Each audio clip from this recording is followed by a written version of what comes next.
We're working on sauerkraut. Working on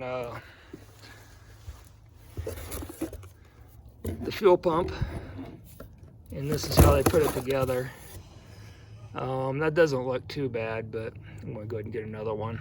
And I just blew out all the air lines. Someone had worked on this and kind of screwed it up. Used a heater hose, of all things, as the gas line between here and the other pump. So I have the intakes off right now, and the fuel rail off, and I blew air through both sides. This is the return line, this is the feed line, and I blew it from the back here. I emptied out the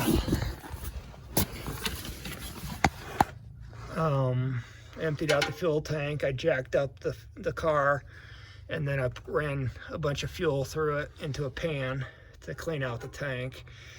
And the purge line is messed up for the fuel vapor right here. This one here, this is the return line. So I blew both those out, and we're going through it, just trying to get a basic running. Make sure 12 years of fuel or more is cleaned out. And the fuel looked pretty dirty that I ran through the tank. As I was putting this video together for you, I recorded about a year ago, and I lost some footage of doing the rest of the gas tank, of doing all the plumbing in the back. And I'll cut some of that in where I had pieced together, apart from my Mercedes, into the new fuel pump that I put in there and the new filter. And what I'm cutting in is, you'll see where I had to buy the original Porsche part for like almost 150, 200 bucks. And it's because someone before me had tried to change that hose out with a heater hose and did some fabs with a die grinder and stuff, and it just wasn't working out. And I tried to fix it with a Mercedes part, because I was also doing the fuel system at the same time on that car, and using an old part just to get by so I could get it started after I got the EFI all put together. And so that's kind of what happens in this part of it. And then I move on to work on the vacuum system after this. So enjoy. All right, here's where my leak is at. It's caused by me. This was the regular stock pipe was already cut, and they had put it into the old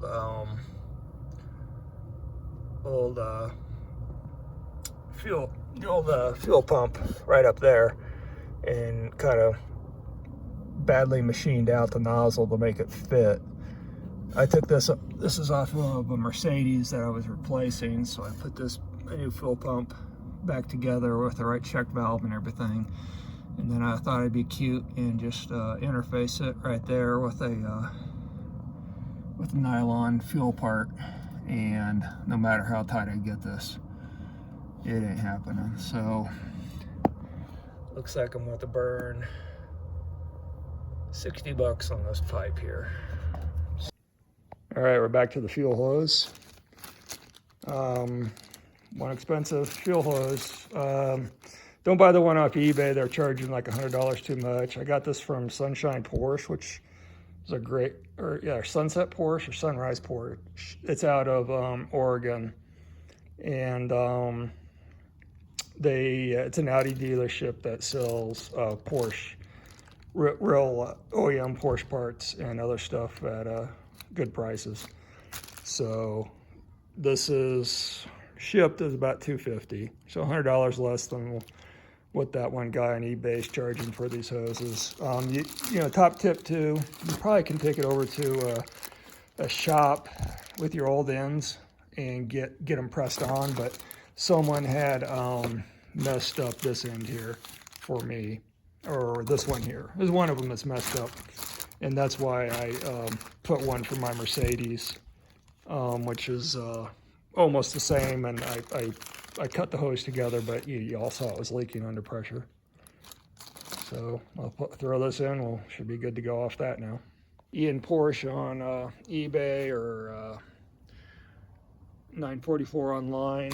I got his non-factory kit to replace all this. Even though the engine is eventually going away, I got to get it running to get the title taken care of here in Colorado.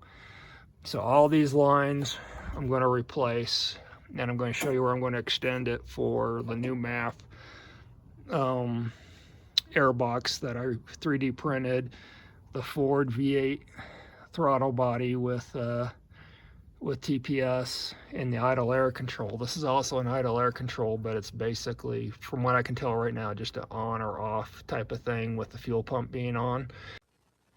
Cutting back in here since I screwed up that explanation of what's going on with the with that IAC valve. So on this version of the car, it's pretty simple that it's just when it gets powered to initially start with, it's open. And this gave me a lot of problems tuning the idle of the car because I didn't understand what was going on at the time. And I later just went ahead and put in a Ford 2-wire idle air control valve, and I 3D printed an interface into it and replaced it with that valve. And how that valve works, so like I just said, it powers on, and then as the water temperature comes up, then it closes. So that gave me some issues when I was trying to tune everything, and added too much in for me. And so what I was able to do with the Ford valve was, and it's made by Bosch too, so heresy. Was to turn it off, was to turn that valve off during initial idle, and then get everything put it on, I guess what would be open loop, closed loop, I don't know. I'll talk about that hopefully later on in the video, in another video, about what I had to do there and get my terms correct. So here we go. We continue on. The purge valve system, and the oil. This is it blows air in here and evacuates the oil fumes out, circulates them back around. So I'm keeping all that because I'm a tree hugger. And but this kit is pretty good for $250 or so, $230. You get all the parts to replace all the vacuum lines, all these lines. I'm not sure if the Venturi valve right here for the power brakes is there, but I don't know if I need it or not. But anyway, I'll have to extend it a little bit for the new micro squirt conversion stuff to work. So I have basically an updated MAF that's basically a Ford MAF. That's a Bosch MAF. So Bosch made it for Ford. Bosch made these parts. If you're a purist, sorry, but it's going to be a lot better than what was in here. And what was in here was dead.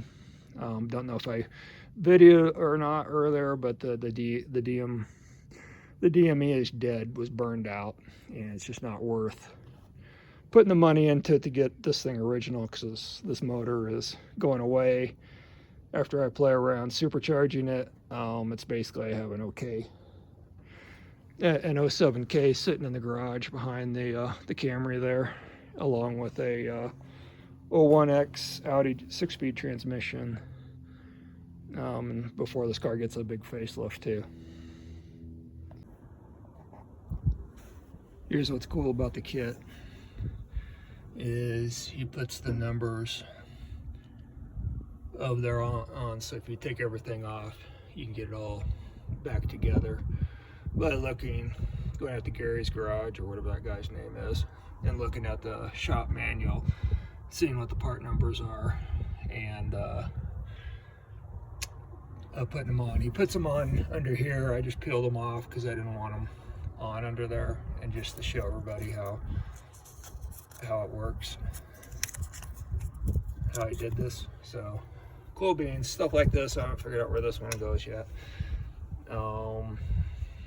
But the main system for the air intake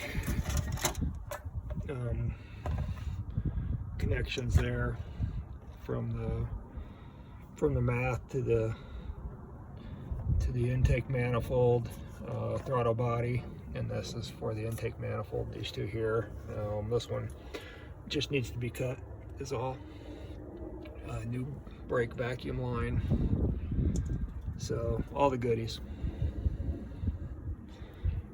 Up to the purge valve, or they call it the control valve. And there's one other purge valve somewhere, but that it goes off this water-based thermistor. It's like set to 170 to open these up to turn on another purge valve to get rid of the fuel fumes that it's stored in the canister. All right, well, that wraps this up. The car is running on the microsquirt really well. I held off on a lot of the video series here because I wanted to make sure. I ran into some problems after I did a redesign during the tuning of the IAC, and actually I burned out a GM 3-bar map, plugging it into the wrong connector, putting 12 volts through it instead of 5. And then I would fix that, and with a new one, then I rewired stuff the wrong way. And then when I finally figured out I rewired it the wrong way, it turned out that a lot of the issue with the idle hunting and stuff probably wasn't the IAC valve, but it was the fact that just that map was given a bad, the connector was on again, off again bad. And so I was getting numbers all over the place and pulling my hair out. And I wanted to make sure, all the setup that I put together was actually going to work before I told the world about it. And it does. So keep on following along in the series, and until next time.